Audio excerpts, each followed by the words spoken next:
जिनिक्स recap में आपका स्वागत है। वीडियो की स्टार्टिंग में हम देखते हैं जो स्वरान अपने एमसी को कहती है, अगर तुम अपने घुटने में आ जाते हो और मुझे माफी मांगते हो तो मैं तुम्हारी जान को बख्श दूंगी। अपना एमसी उसकी बात सुन के कुछ भी नहीं कहता। जो स्वरान कहती है, क्या कुछ भी नहीं कह रहे हो? फिर अपना एमसी उससे अपना मुंह फेर लेता है और कहता है, आज का रात बहुत ज्यादा ठंडी लग रही है, लगता है मुझे एक कार खरीद लेना चाहिए ताकि मैं घर पे आराम से जा सकूं। उसकी बात सुन के जो स्वरान बहुत ज्यादा गुस्सा हो जाती है और कहती है, आखिर तुम्हारी हिम्मत कैसे हुआ, तुमने मुझे कैसे इग्नोर किया? ऐसा कह के वो अपना ऑरा को रिलीज करके कहती है, मैं तुम्हें अभी एक लेसन सिखाऊंगी। ऐसा कह के वो अपने नुकीले नाखूनों से अपने एमसी की तरफ हाथ बढ़ाती है, लेकिन उसके अटैक को अपना एमसी इजीली डॉज कर लेता है और उसके हाथ को पकड़ लेता है, जिस बात को वो महसूस करके एकदम शॉक हो जाती है। अपना एमसी उसके हाथ को पकड़ के जमीन पे दे के मारता है। जो स्वरन जमीन पे गिर के सोच रही होती है, मैं मार्शल आर्ट के सर्कल में टॉप रैंक में आती हूँ, आखिर मैं ऐसा कैसे हो सकती हूँ? अपना एमसी उसको नीचे गिरा के उसको अच्छे से देख रहा होता है। फिर जो स्वरन उठ के कहती है, आखिर चाहे तुम कोई भी हो, तुम जो फैमिली को ऑफेंड करके बहुत ज्यादा सफर करोगे, युवा क्लब के बाहर आओगे जब भी, हम तभी तुमको मार देंगे, वरना अगर अपनी जिंदगी बचाना है तो तुम्हें युवा क्लब में अपनी सारी जिंदगी तक रहना पड़ेगा। अपना एमसी कहता है, तुम कितने ज्यादा एनोइंग हो। ऐसे कहके वो उसकी मुंह को पकड़ लेता है अपने हाथों से और लड़की कहती है,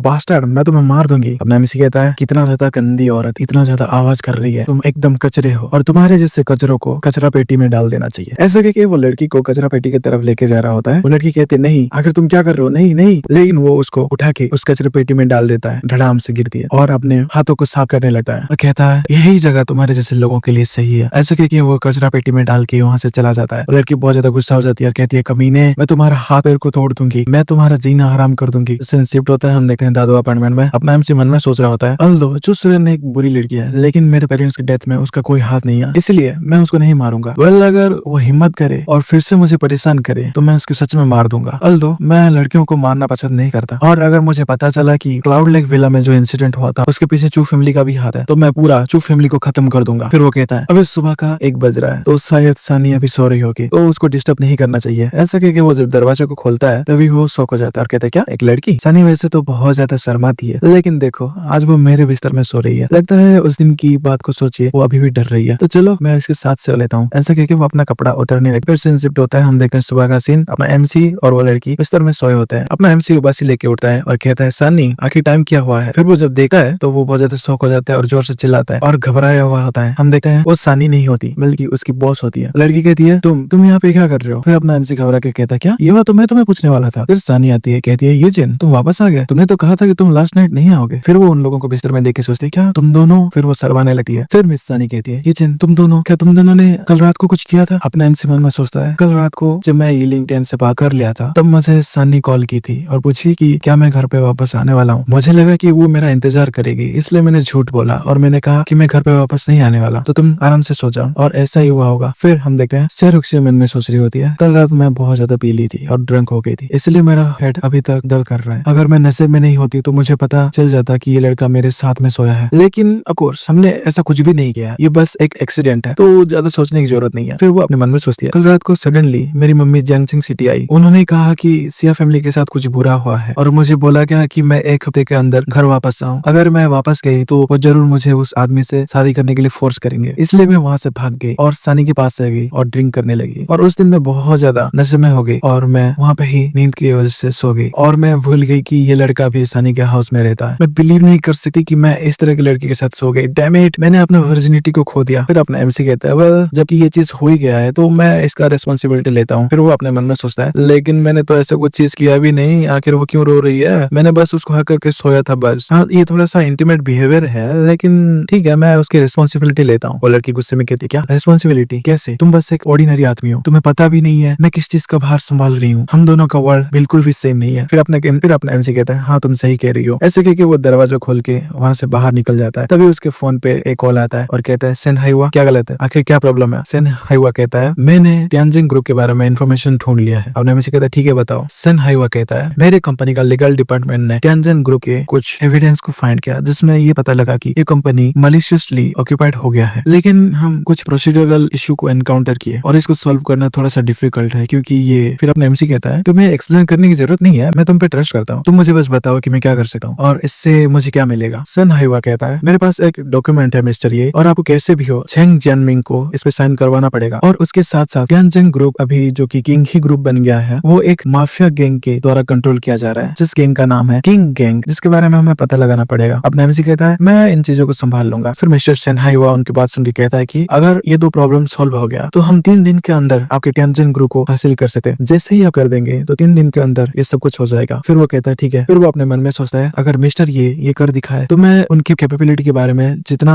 सोचता हूँ वो उनसे भी ज्यादा है, शायद मेरे इमेजिनेशन से भी ज्यादा। हे भगवान, आखिर मैं किस तरह का पावरफुल पर्सन को फॉलो कर रहा हूँ। फिर सीन शिफ्ट होता है, हम देखते हैं किंग ही मेंशन में वहाँ पे अपना एमसी डॉक्यूमेंट को लेके आ गया होता है और कहता है अच्छा तो ये है किंग ग्रुप का हेडक्वार्टर। ए लिंक्डइन ने जो मुझे इन्फॉर्मेशन प्रोवाइड किया उसके मुताबिक झेंग जिनमिंग अभी इसके अंदर बिजनेस डील को कर रहा होगा और अभी वक्त आ गया है मैं उससे हिसाब किताब पूरा करने का। फिर हम देखते हैं लिफ्ट 29 फ्लोर पे आता है और रुकता है। फिर अपना एमसी मन में सोचता है लिंकन्स की इन्फॉर्मेशन के मुताबिक इस बिल्डिंग में 33 फ्लोर है, लेकिन ये एलिवेटर बस 29 फ्लोर तक ही लेके आ सकता है और बाकी बचे 4 फ्लोर जाने के लिए आपको स्पेशल पास की जरूरत पड़ती है। 29 और 31 फ्लोर में बस ऑर्डिनरी ऑफिस लेवल का काम होता है ताकि पब्लिक को बेवकूफ बनाया जा सके। और जो 32 फ्लोर है उसमें किंगी गैंग के विलेंस इकट्ठे होते हैं और वहाँ पे इलीगल ट्रांजेक्शन होता है। और 33 फ्लोर में झेंग जिनमिंग रहता है। अगर मैं इसके ऊपर जाना चाहता हूँ तो मुझे कुछ स्पेशल मेथड का इस्तेमाल करना पड़ेगा। अगर मैं इस कांच के टुकड़े को तोड़ देता हूँ तो ये मेरे लिए इजी हो जाएगा, लेकिन जो नीचे जा रहे होंगे मैं उन लोगों को हर्ट नहीं करना चाहता। अगर मैं इसको अपने क्यूआई के साथ मेल्ट कर दूं तो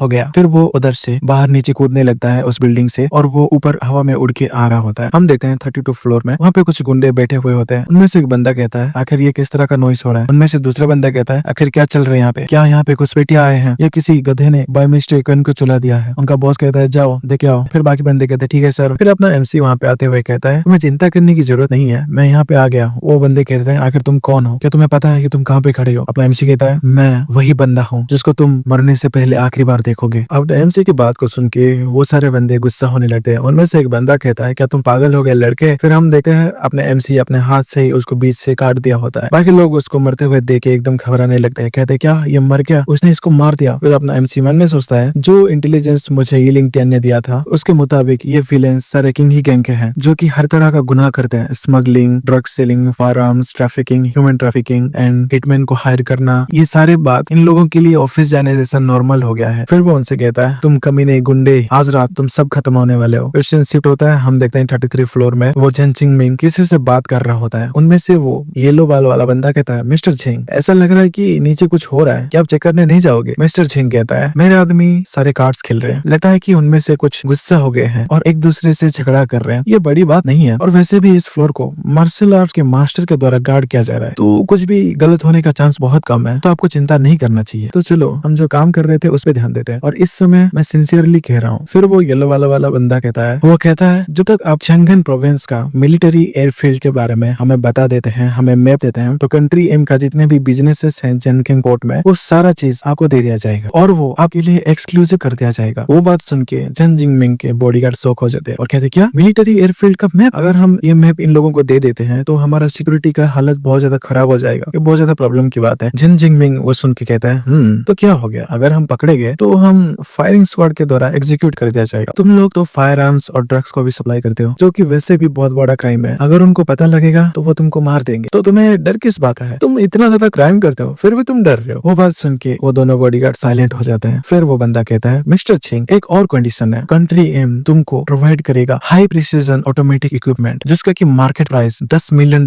के बराबर है। फिर जिनमिंग हंसते हुए कहता है जबकि तुम इतना ज्यादा सिंसियर हो तो हमारे पास इसको मना करने की कोई रीजन नहीं है, तो चलो खुशी खुशी इसको कोऑपरेट कर लेता है। फिर वो जब हाथ मिला रहे होते हैं तभी वहाँ पे बड़ा सा धमाका होता है। वो बंदे सोचते हैं आखिर कौन है। अपना एमसी गुस्से में आता है और कहता है तुम लोग जुआजिया से हो ना, तुमने अपने कंट्री को धोखा दिया है, तुम कमीने लोग, तुम मरना डिजर्व करते हो। ऐसा वो बहुत ज्यादा गुस्से में कहता है। जिनमिंग अपने मन में सोचता है आखिर वो फेमिलियर क्यों लग रहा है, क्या वो ईचन है, लेकिन ये इम्पॉसिबल है, वो लूजर तो कब का मर गया था, वो जिंदा कैसे हो सकता है। फिर वो गुस्सा होकर बॉडीगार्ड्स को कहता है गार्ड्स आखिर मेरे गार्ड्स कहाँ हैं। अपने एमसी कहता है वो सभी लोग सो रहे हैं हमेशा के लिए। हम देखते हैं बाहर अपने एमसी ने सारे लोगों को मार दिया होता है। मिस्टर जिनमिंग कहता है आखिर कैसे हो सकता है, यहाँ पे तो बहुत ज्यादा मार्शल मास्टर्स थे, आखिर वो कैसे मर सकते हैं। अपना एमसी अपने साथ लाया हुआ लिफाफे को उसके मुंह पे मारता है। फिर वो बंदा कहता है आखिर ये क्या चीज है। अपना एमसी कहता है जल्दी यहाँ पे साइन करो। वो बंदा उस पेपर को निकालता है और पढ़ता है और कहता है क्या अनकंडीशनल इक्विटी ट्रांसफर कॉन्ट्रैक्ट, तुम इतना ज्यादा एरोगेंट हो रहे हो लड़के, और तुम तो मेरे किंगी ग्रुप का स्टॉक भी लेना चाहते हो। फिर वो येलो वाला आदमी चुटकी बजाता है और कहता है बॉडीगार्ड जाओ इसको खत्म कर दो। उसका बॉडीगार्ड कहता है ठीक है बॉस। एमसी उस बॉडीगार्ड को देखता है। फिर वो बॉडीगार्ड अपने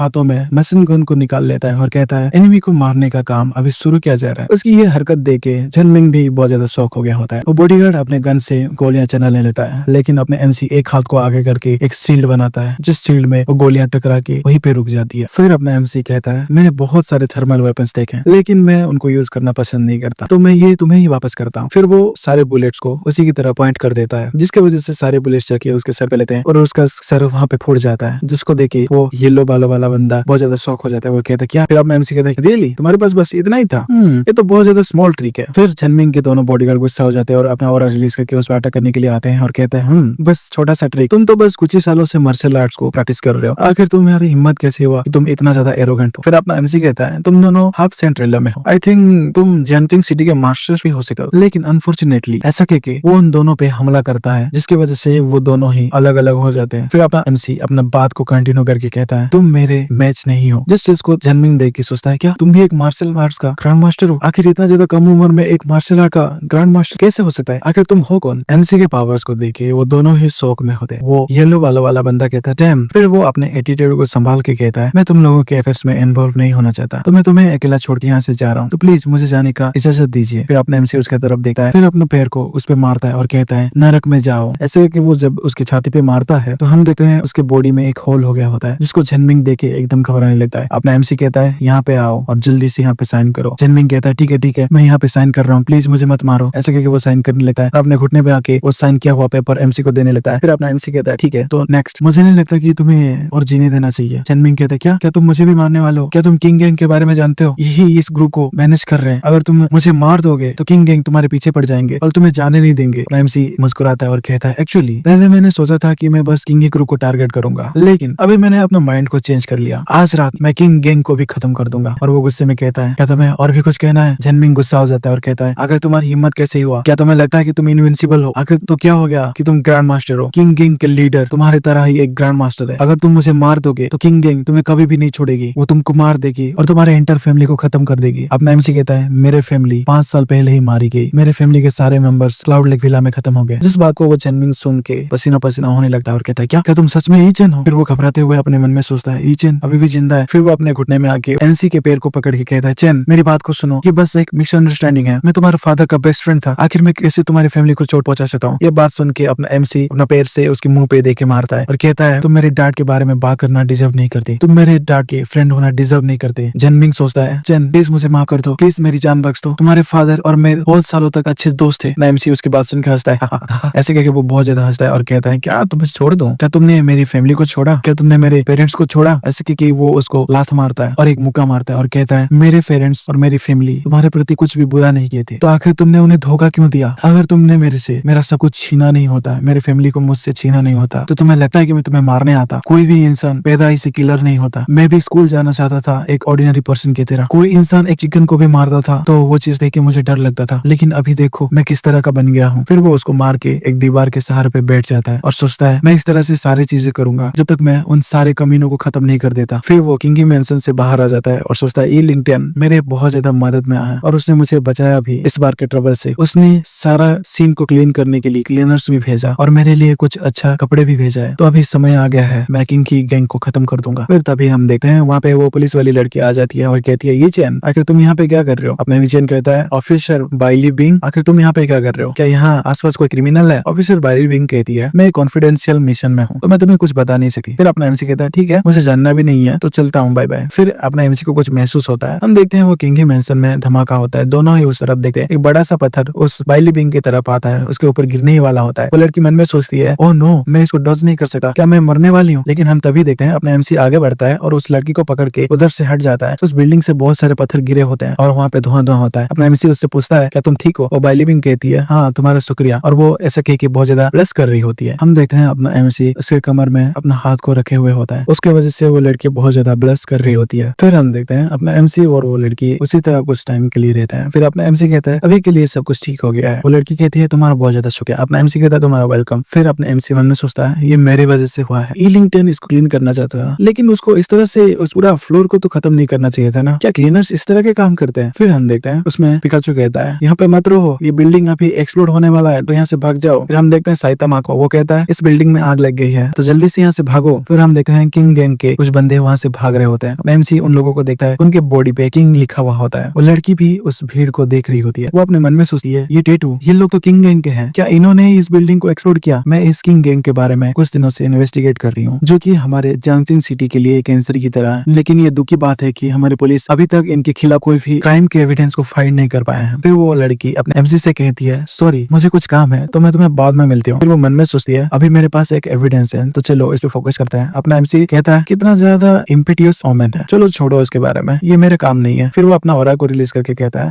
अभी मुझे अपने मैटर पे ध्यान देना पड़ेगा। फिर सीन शिफ्ट होता है, वही बंदे किसी जगह पे जा रहे होते हैं। वो ऑफिसर बाइलिंग उन लोगों का पीछा कर रही होती है। वो अपने मन में सोचती है, ऐसा लग रहा है कि वो लोग किंग गैंग के हेडक्वार्टर में जाने वाले हैं। तो वो लोग एक अबंडन फैक्ट्री को अपना गैदरिंग प्लेस की तरह चूज किए हैं। ये लोग छुपने में माहिर है, चलो मैं पहले आउटसाइड को देख लेती हूँ। ऐसा कह के वो जमीन से कूद के और एक कंटेनर में आ जाती है और कहती है, जब तक मैं इन लोगों का फोटो और एविडेंस ले लेती हूँ तब तक मैं रेनफोर्समेंट को लाके इन सारे लोगों को पकड़ सकती हूँ। ये मेरे लिए काम आएगा। हम देखते हैं वहाँ पे बहुत सारे किंग गैंग के बंदे बंदूक वगैरह पकड़ के खड़े होते हैं। वो औरत अपने मन में सोचती है, ये घटिया सी जगह, यहाँ पे तो कोई भी सिग्नल नहीं है, ये मेरे लिए प्रॉब्लम की बात है, मैं सपोर्ट के लिए कॉल भी नहीं कर सकती। मुझे हैरानी हो रही है आखिर इस बॉक्स में है क्या। मुझे जैसे भी हो एक रास्ता ढूंढना पड़ेगा ताकि मैं इसको खोल सकूं और इसके बारे में एविडेंस ले सकूं, फोटोज ले सकूं। तभी वो सामने देखती है, हम देखते हैं खटा खट्टा बंदा, उनके सामने दो बंदे होते हैं। उसके सामने एक बंदा झुका हुआ होता है और एक बंदे को उसने अपने हाथों से पकड़ा हुआ होता है। उनमें से एक बंदा कहता है, बॉस प्लीज मुझे माफ कर दो, मुझे नहीं पता कि सडनली वो मेंशन कैसे एक्सप्लोड हो गया। वो बॉस गुस्सा होकर कहता है, मैंने इतना ज्यादा लोगों को अरेंज किया किंग के ग्रुप में, लेकिन बस तुम दोनों लूजर्स सर्वाइव कर पाए हो। हमें उस बॉस का परिचय दिया जाता है, वो है Zhu Tingfeng, the leader of king ही गैंग। फिर वो कहता है, और उससे भी ज्यादा बुरी बात यह है कि तुम लोगों को पीछा किया जा रहा है और इसके बारे में तुम्हें पता भी नहीं है, इसके लिए तो तुम्हें मरना ही पड़ेगा। ऐसे करके वो उसके सर को पिचका देता है। वो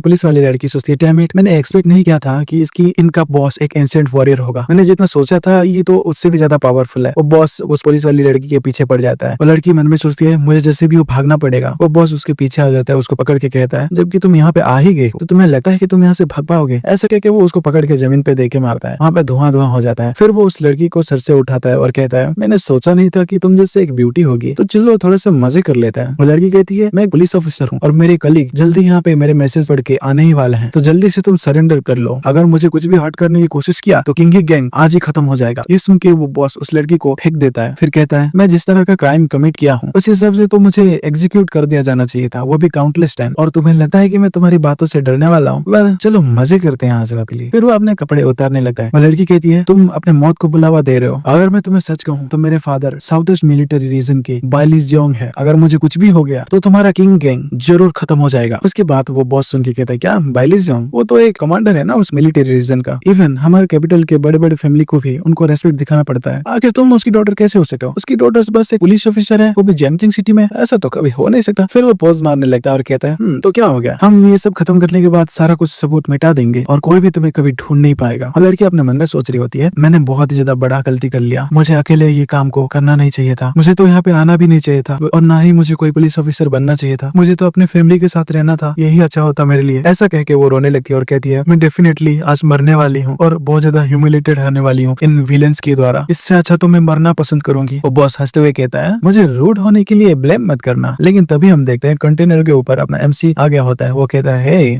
वो सब करने के लिए मना कर रही है, आगे तुम उसको फोर्स क्यों कर रहे हो? हम देखते हैं वो बॉस अपने पैंट को उतार रहा होता है और फिर वो अपने एमसी की तरफ देखता है। अपना एमसी कहता है, तुमको शर्म करनी चाहिए। उनका बॉस गुस्सा हो जाता है और कहता है, आखिर तुम हो कौन? आखिर तुम मेरे किंग गैंग के टेरिटोरी में आए कैसे? क्या तुम मरना चाहते हो बच्चे? अपना एमसी कहता है, सॉरी, ना कि मैं बस आया हूँ, बट मैं तुम लोगों को मारने के लिए आया हूँ। आपको क्या लगता है आगे क्या होने वाला है? क्या बॉस और एमसी के बीच में बहुत ज्यादा फाइट होगा या फिर एमसी इसको इजीली खत्म कर देगा? ये जानने के लिए आपको देखना पड़ेगा अगला एपिसोड। तो इसके लिए चैनल को सब्सक्राइब करके रखिए, मैं जल्दी से इसका नेक्स्ट एपिसोड लेके आऊंगा। तो मैं मिलता हूँ आपको अगले वीडियो में, तब तक के लिए बाय बाय।